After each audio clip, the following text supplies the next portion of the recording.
Hello viewers, welcome to another video, and this time we are going to cover a very important document, and that is the main guest bill. I have zoomed in enough so that the letters are very clear to everyone. Main guest bill, let me first explain what it is. This is a video which will be easily understood by students of second year, but then this is a general video on documents.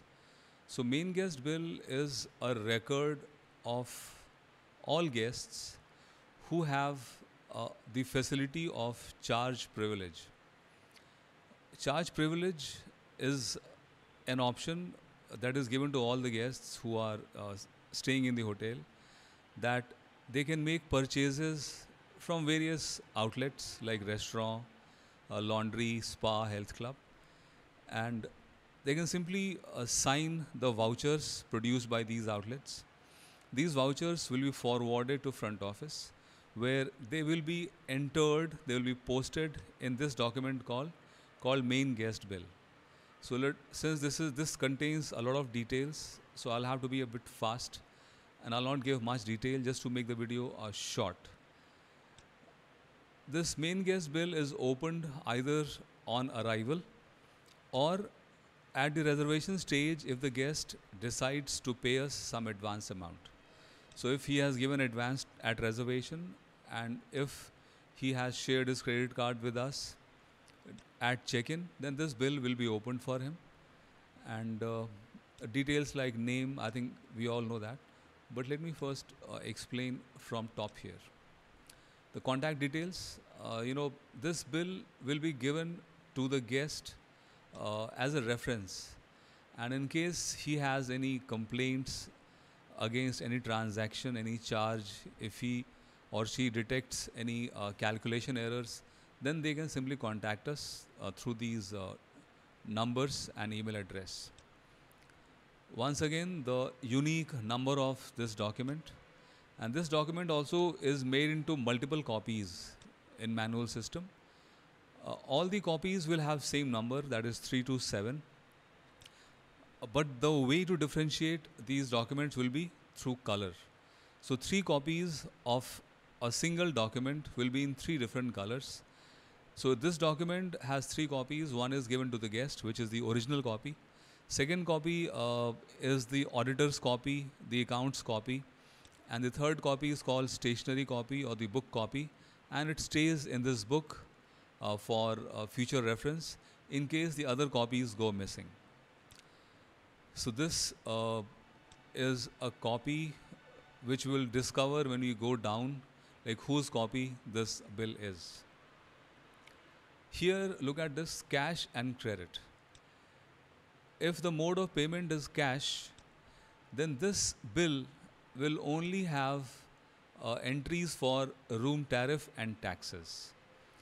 For other transactions like food transactions, laundry transactions, since the mode of payment is cash, the guest will be paying through cash, and therefore those transactions will not be forwarded to front office, and they will be handled and settled at the outlet, at the point of sale where they originate.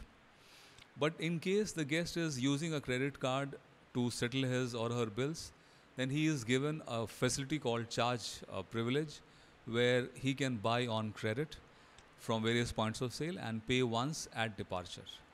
So we need to tick this. If it is mode of payment is cash, we will tick this part and strike off credit. If mode of payment is credit, then we'll tick this part and strike off cash. Name, address, number of guests, nationality, booked by, these are simple entries. I think most of us will understand it. Booked by we have discussed in the video on room reservation form. Please watch that video. Plan also we understand. So whatever plan the guest is on, we have to tick it, and no, billing has to be done accordingly. Like I have said, that apart from EP, which is European plan, and that only allows the guest to stay in the room.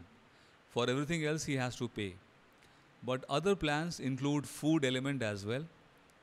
So if the guest is on a plan, his room tariff will be higher than the EP rate, EP room tariff. So it is very important to tick the correct option so that the billing is also accurate. Let us now move to this side of the main guest bill. And you will see here, this number is printed here, 327. This is manually printed by the printer. And this GRS guest registration number. So this bill number will be entered on the guest registration number. Whether space is there or not, it is immaterial, but this number will be entered on the guest registration card also. And the GR number is entered here also. And this process is called cross-referencing. Cross-referencing means entering the respective number of the document on related documents so that in case they are misplaced, we can look for a copy. The copy will find in the stationary copy or the second copy of that document. So cross-referencing is very important to make sure that no documents are misplaced. Then the details about departure and arrival, you can see it here. So arrival date and time is written here, and departure date and time is also mentioned here, and billing for room will be based on this. Then room number, we have written here numbers because this bill could be for a group also, and number of rooms could be more than one. And then we have to actually enter the room rate here. SB is single bedded room, DB is double bedded room, TB is twin bedded room, suite is of course a room with more than one room, and extra bed if the guest has demanded, and that also has to be entered here. So whatever rate the guest has been offered, either at reservation, during reservation, or during check-in, that rate must be entered here. And what is entered here will be entered in these columns as well. Let us now look at this main part of the guest bill, main section. Here we will enter dates.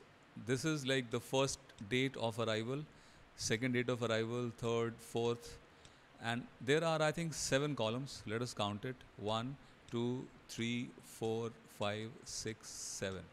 Which means this bill is good for posting charges for posting room tariff for 7 days.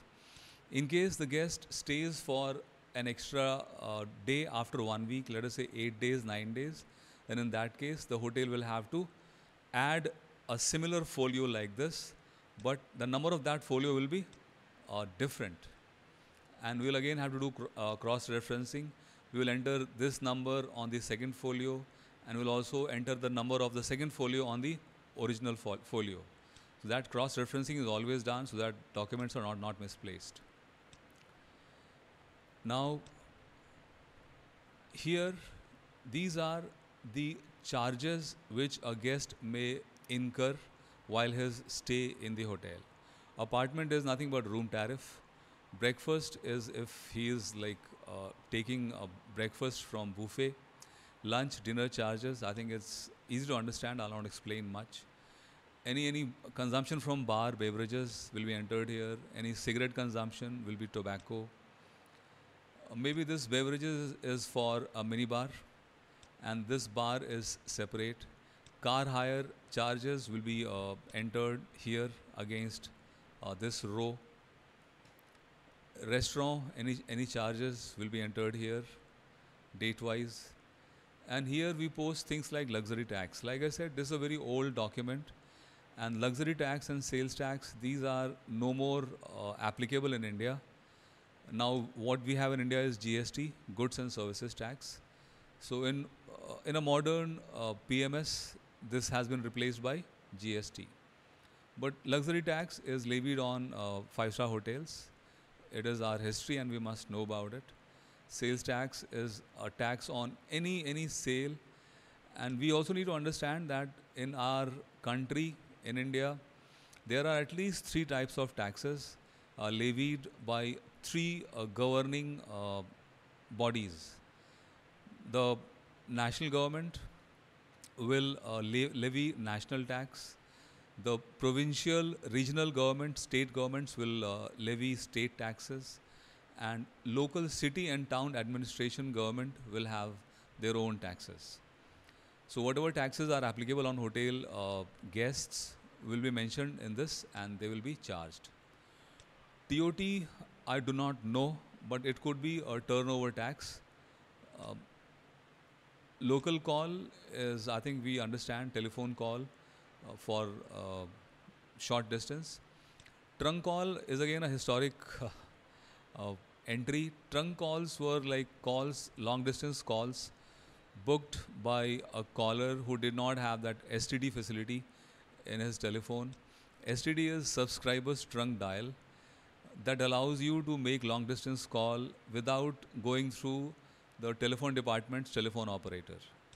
So in old time, when we had no telephones were not so frequently available. If the guest wanted to make a telephone call, they had to book a trunk call. So history for you. Fax, I think we all understand. Faximile, if the guest sends any fax through the hotel, then we'll charge him the telephone charges plus some service charges on top of that. Laundry charges, newspapers and periodicals. If the hotel charges the guest for newspapers and any magazines supplied, sometimes the guest demands newspapers and periodicals of their choice. So some newspapers may be free, some magazines may be free, and some may be charged. So if the newspapers are to be charged, they'll be charged against this row here and under date-wise columns. VPO, full form is visitors paid out. These are the money which is paid on behalf of the guest to an outsider, like a cab owner, a florist, a chemist. Sometimes the hotel makes payment on behalf of the guest to a third party outside the hotel. So since it is to be made in cash, guest says, why don't you pay in cash and I'll pay you everything together at checkout. So we create a voucher called VPO, visitors paid out voucher, and the amount is also entered here. We'll cover a video on visitors paid out. Miscellaneous, in case there is still some charges, I think the most immediate example which I can think of is, let us say the guest has taken the towels from the room. Knowingly, unknowingly, I will not comment on that. So if towels are missing, then the hotel has an option of entering the amount of the price of the towel in the guest bill here. So no, probably the towel prices could be entered against miscellaneous. Or if anything else, the guest has made any miscellaneous requests, if we have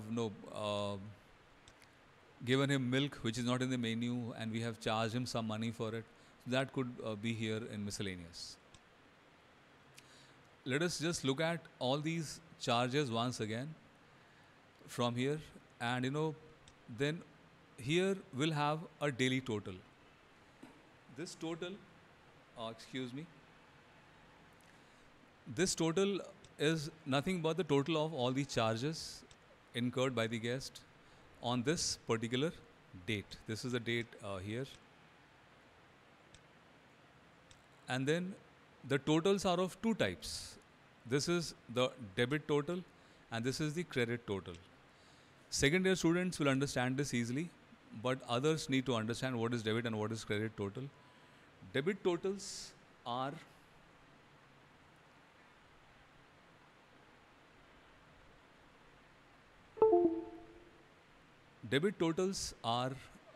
all the credit purchases by the guest which he has not paid for, and credit totals are the advance payment which the guest has made to the hotel.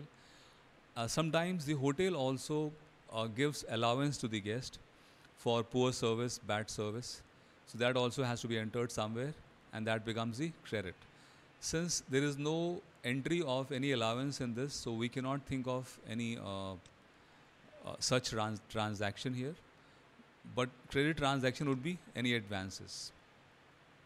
So when the first day's transactions are completed, we'll have a daily debit total and we'll have a daily credit total. If the guest decides to check out just today, then the same amount will be transferred here debit and credit. And then, if he has paid any cash advance to us, it will be entered here. If the hotel has given any allowances to the guest for bad service, poor service, it will be entered here.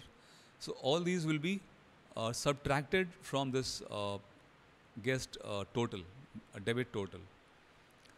So after subtracting all this, what we get here is balance carried forward in debit and credit. And whatever is the difference between debit and credit, sometimes the debit is more, sometimes credit is more. If debit is more, then the guest has to pay to the hotel. And if the credit is more, then the hotel has to refund the balance amount back to the guest. So, as you will notice,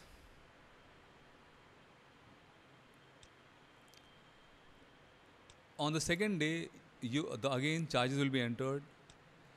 And what now we need to realize is that this entry here, balance brought forward. On the first day, there will be no balance brought forward. But on second day onwards, this balance will actually be shifted to the next day, and the day's total will be totaled, and they both will be added up, and then we will get a grand total here. So balance brought forward means yesterday's balance carried over to the next day's total, and that is how it keeps on accumulating, it keeps on totaling. And anytime the guest wishes to check out, we can simply do a totaling at that moment, and we'll have a bill ready for the guest immediately. Now finally we come to the last part of this document. This is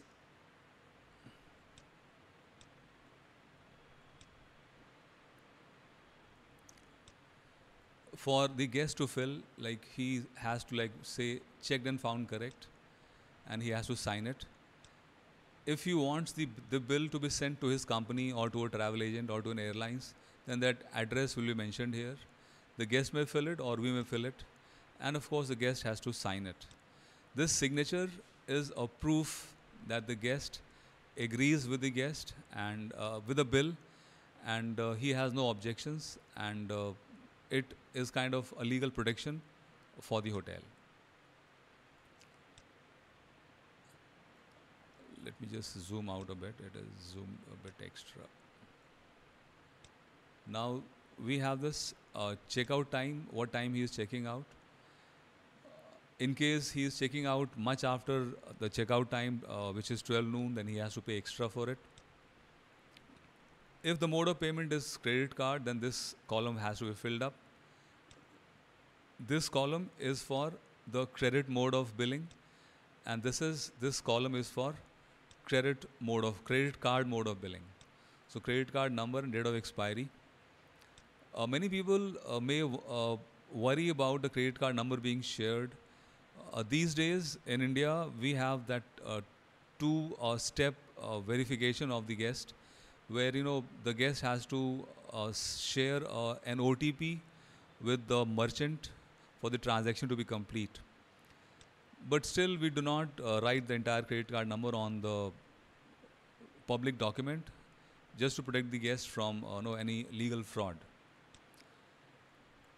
Expiry date of credit card is written here, and this will be required. This will be filled if the mode of payment is cash. So what is the amount due? We write it here, and any commission that is to be given to a travel agent or anybody else who has made the booking on behalf of the guest, that commission will be deducted from there. And then this is the date, or whatever is the mode of payment. The amount of commission will be written here. So from this amount here, amount due, this will be deducted, and the net payable will be entered here. The guest, after he hands over the cash to the hotel cashier, then the cashier will generate a money receipt voucher, money receipt document, and that receipt number will be entered here as a cross reference. So you will notice that whatever is the mode of payment, we are always doing cross referencing. In this mode, we have cross referenced the address In this mode, we have cross-referenced the credit card number, and in this mode cash, we have referenced the money receipt voucher number. This part is not visible, maybe because I think the photo is only till that point. There should also be space for the cashier's signature there. I think that part is cut. So this bill must be signed by the cashier. And that is all in this presentation on main guest bill.